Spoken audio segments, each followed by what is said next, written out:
Sorry I took so long to get this video out. I would have gotten it out sooner, but...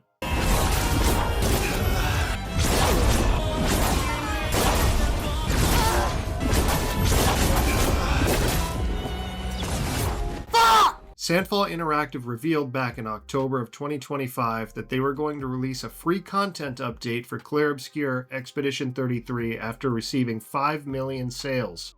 They promised new playable areas, new outfits, and new challenging bosses. Want to know how I knew it was released? So if you remember, we promised some content a few months ago, so I'm very happy to say that it's releasing now. Whoa, shit!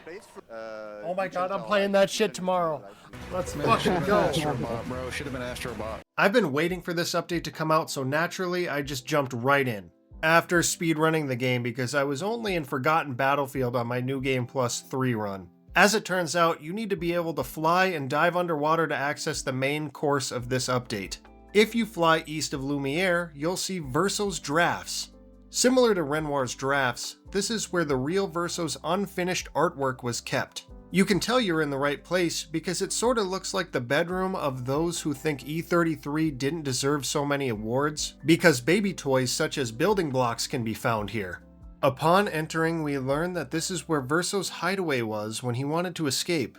It is so happy here, I love it. There are so many bright colors, children's toys, music books, further supporting Verso hid his passion of music from his family. In fact, many online seem to think that the sheet music near Verso's piano is Until Next Life, because when entering Clea's room in the manor, you can find the same sheet music. When completing the Verso and Clea relevant side quest in Falling Leaves, Fading Verso will also give you the vinyl for Until Next Life, and tell you that this is a song that they wrote together. This game's attention to detail remains second to none. It's incredible. This place features flying balloons, more Esquies soaring the skies, a new joyful song made by the GOAT, Lorien Testar. Even the checkpoint flag has a drawing of Verso and Minoko together. I found clones of Francois, Clea's favorite toy, with what appears to be troll hair and googly eyes glued on. You can tell this is a place that Verso and Clea spent a lot of time when they were kids, before they made the rest of the canvas when they got older. The unfinished gestrels here confirm that Esquier was Verso's hero, always there for Verso in times of need. There's definitely a lot of lore to be learned here. Go read the dialogue in this area. For way more, check this out. Shameless plug, link in description. Verso's drafts is very large with a lot to explore. You're gonna spend a lot of time here. There's also a lot of fun to be had here. For example, I pushed this little asshole into the depths below, and I find the spiritual successor to the Let's Dance gestrel in the main game.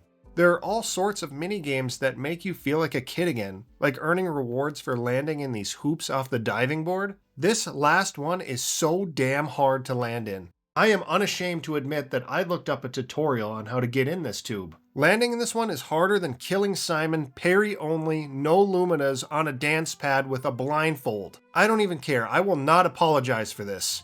Even after looking it up, this still took me so many times. More than I'm willing to admit. This will make everyone Men in Black forget about the volleyball minigame.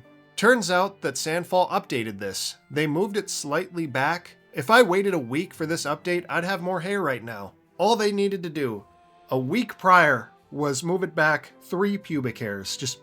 I went insane. I actually went insane. I didn't have a face cam on, but if I did, you would have just witnessed the greatest dopamine hit since beating promised consort Radon. This is the reward I popped blood vessels for, by the way. The new enemies appear to be some of Verso's creations, such as this lollipop Grandis and Gestrel that looks like one of those dogs on wheels. I am so happy I get to fight new movesets. I've been craving this. Even at this point in the game, we are still getting new status effects, new pictos, and enemy types with mechanics we have never seen yet. Sandfall is so great at keeping things fresh. This is my first time seeing new combos in the game for months, and they humbled me. After a while, I find the Candy Cave. Verso had access to all of this, and it was a fire that took him, not type 2 diabetes? Crazy. What the fuck is happening to CL's leg? And it's here where I find the fabled Minoko mime. Finally! The gang's all here. I find the very, very cool Gestrel. I wonder who named him that. He gives us Esquie outfits that make us run like Esquie. I bully this poor kid by popping his balloons, which leads to a balloon-popping boss. This update is oozing with creativity. Oh, I think this is Alicia. Verso absolutely loved his sisters. There's a real emphasis in this area of the contrast between we and woo. What I mean by this is, if this is where Verso felt we, this forest is where he felt woo. Upon entering, the music gets all distorted, and the vibes get dreary. After a little searching, I discovered a treehouse, one modeled after the real Desandre Kids treehouse. Inside, I find all sorts of paintings that Verso made, including ones of him with all of his family members, his dog, and even a couple strange ones that feature Verso and Esquie facing off against some sort of shadow Esquie. Strange. I remember the Expedition 33 Instagram page changing their profile photo to this. Must be important. Not long after, I hear an evil groan in the distance. Esquie says that it had to be his arch nemesis, even more so than Francois. I eventually enter an area called the Root of All Evil, a sinister area full of flowers that look like Esquie and lollipops. Very sinister stuff. Diving deeper, we find a place that resembles the bizarro version of Esquie's bath from Act 1. It's here where we meet Osquio, Esquie's woo form. You can tell he's the woo form because the E's in Esquie are replaced by O's for Osquio, like we and woo. He talks like a child as you would expect, being a big cuddly teddy bear, declaring himself the king of trains and ultimate cake eater. He is even equipped with a WWE Champion's belt with Francois' face on it. However, he does not fight like a child. Quite the opposite, actually. His moves are almost as crazy as the soundtrack to this battle. Lorien is in his EDM bag, and I love it. Osquio has some long-winded, powerful combos, and if I didn't have well-built New Game Plus 3 characters, this would have taken me a long time. And that's right, you guessed it. Of course he has a Phase 2, why wouldn't he? Where he goes even fucking harder. He gets even stronger moves to avoid that add status effects in this phase. Upon whittling down his second health bar, he decides to turn into Frieza and throw a giant energy ball at us. It's the same move in Dragon Ball Xenoverse that I would spam to just cheese my opponents to death. And cheesy it is, because upon failing to parry this, you just straight up lose. Seriously, I can't even keep going with my second team. I have to do this 30-minute venture again? I have to be honest, this is not a mechanic I'm fond of. And now for this attempt, I am no longer ashamed to bring out my L. As far as I'm concerned, I already beat him. This is just cleanup. This is just an auto lose button. This could have been designed so much better. But despite this stupid cheesy last move, I thought this entire fight was phenomenal. Learning his combos was super satisfying, and having another super boss added to this game makes me love Expedition 33 even more than I already do. Take out that stupid final mechanic and this is an S tier boss, easily. After defeating him, we get a cutscene of Verso and Esquie taking him down in Verso's childhood drawing art style. Osquio tells Verso that he will never be a good musician and will always be forced to paint, striking at the heart of Verso's trauma. It was very clear that Verso had a lot of fun in this area, just like we, the audience, did. Besides that fucking diving board. Verso thanks Fading Verso for the opportunity to experience that adventure for himself, since after all he is a different entity than who created Verso's drafts. I've never seen painted Verso happier than he is here. He got to actually experience the joys of childhood, memories of someone else he was only painted with, but didn't actually get to live for himself. I loved all of this. It adds another layer to Verso's already very deep character. Osquio gives us the finger and then adds a woo spell to Verso, giving us Verso's best outfit yet. Oh my god, this outfit is not real. Imagine pulling up to Renoir like this. No. Imagine the crew pulling up like this. I love this new area of Verso's drafts. It's very expansive, much bigger than I was expecting, especially if you try to be thorough and explore everything. Despite how very different this area feels from the rest of the game, it fits into the lore perfectly and adds to the depressing nature of Verso's story despite how fun and colorful everything appears. Verso's Drafts is a very welcome and amazing addition to Expedition 33, and if you haven't returned back to the game since beating it, I highly recommend going and checking this out. Oh, you thought that was it? That's cute. You're in for a treat here. Next on the docket, they actually added new Endless Tower challenges, and I'd be a monkey's uncle not to go try them. Here's my introduction to the new fights. Okay.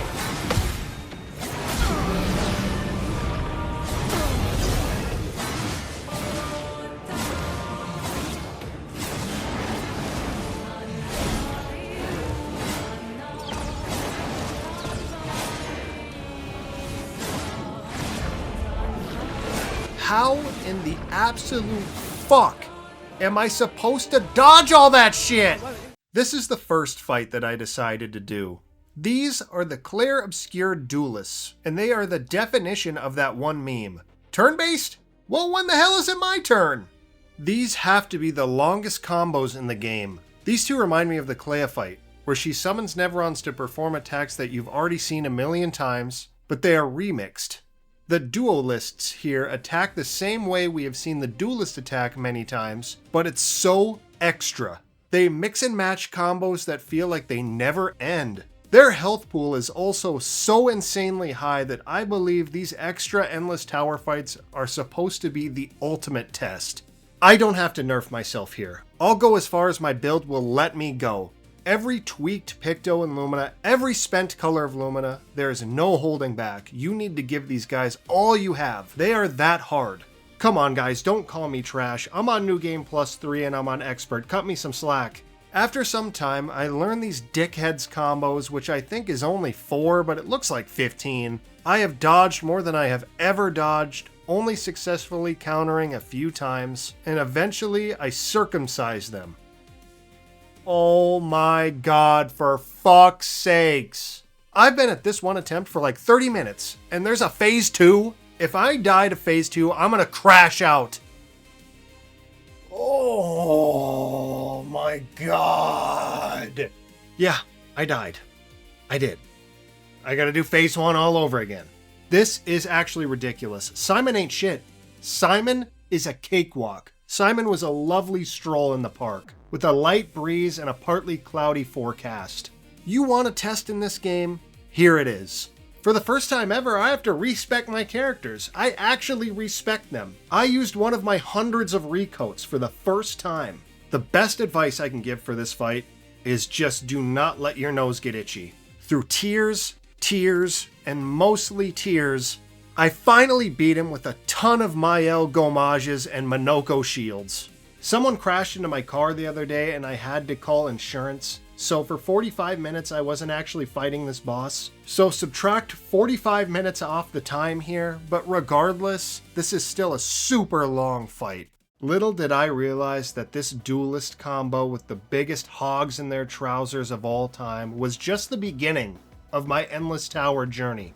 I rainbowed my way over to the next challenge, which is the new Lampmaster. But not just any ordinary Lampmaster. This Lampmaster is a bitch ass. I hope he gets a hangnail.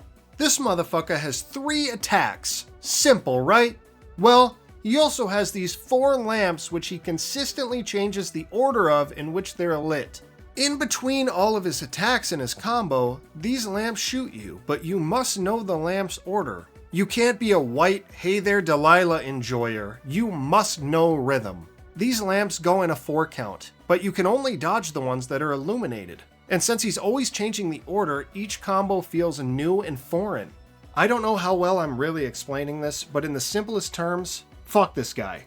You can shoot his lamps to disable them, but if you shoot them all, he will plunge you into a darkness phase, where he can inflict you with new status effects, where he also has harder combos and does the Simon Says light puzzle from the base game, but the camera angle is so goofy I can't tell which ones to hit. While also in the darkness, he dodges everything. You must complete the lamp puzzle to leave the darkness. The darkness phase is so much harder that I recommend never shooting all of his lamps. You can shoot all of them but one to make his combos way easier, but avoid the abyss at all costs. He will sometimes force the abyss phase, so you have to deal with it then, but avoid it with everything in your power. Oh, and I almost forgot to mention, my bad. What was it again? Oh yeah, he has 5 phases. 5! At least they change very, very, very little, except for the new attack he gets in phase 4, which is brutal. It's basically just 5 health bars. And he has a smaller health pool than the Duellists, so it's not that bad. However, with 5 phases, prepare to spend a significant amount of time on this guy. I thought he was easier than the 2 Duellists, in fact, mostly because the game actually lets you break this fool. After depleting his final health bar, you are treated to cinema. There is a cutscene right at the end where the expedition clowns on this motherfucker.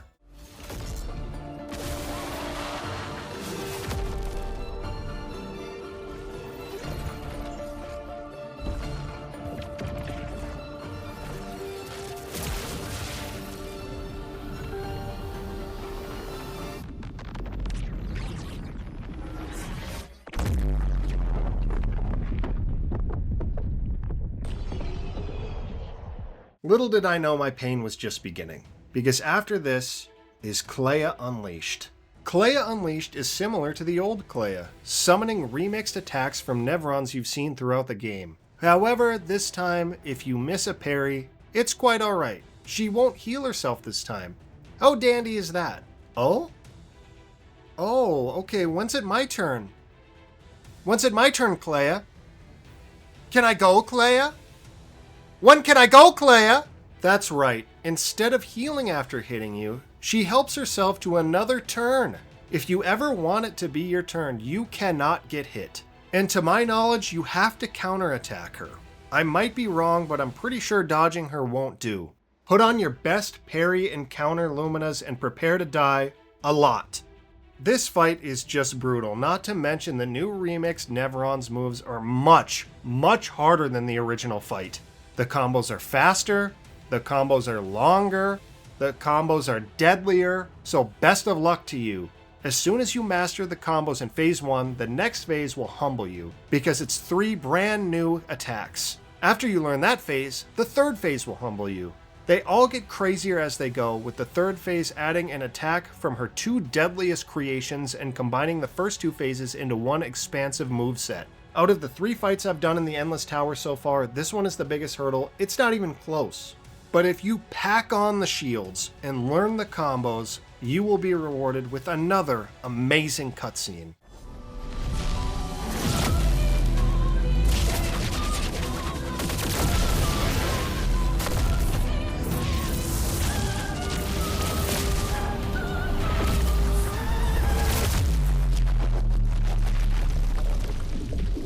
The Endless Tower has one more challenge. As if Simon 1 wasn't bad enough, I am not ready to find out what's behind this door.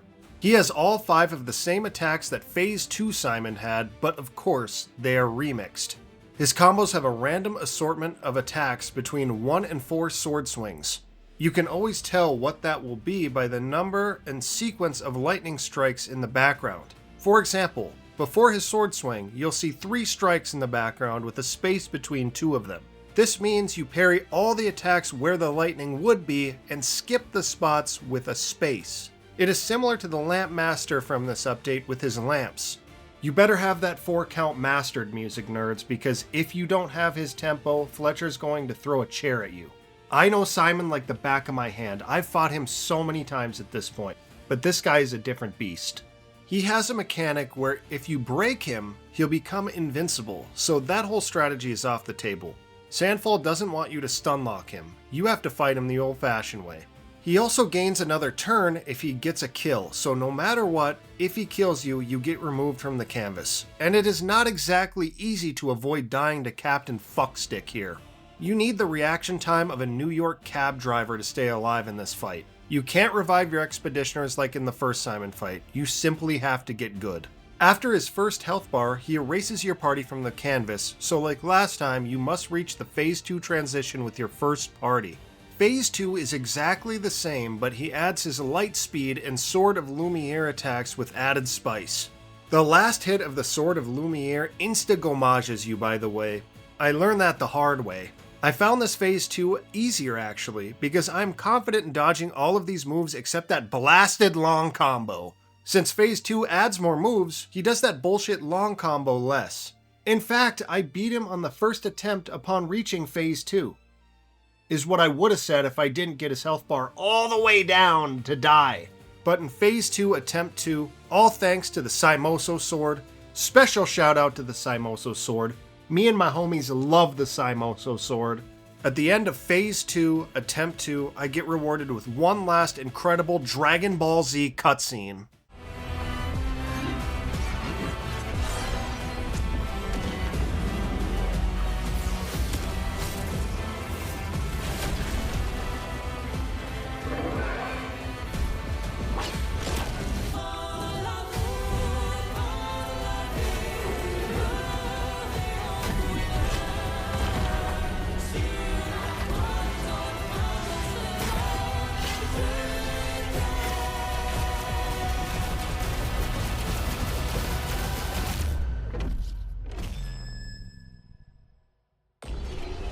Yes, the hardest fight in the game rewards you with Simon hair for your whole expedition. You can turn Verso into fucking Sephiroth.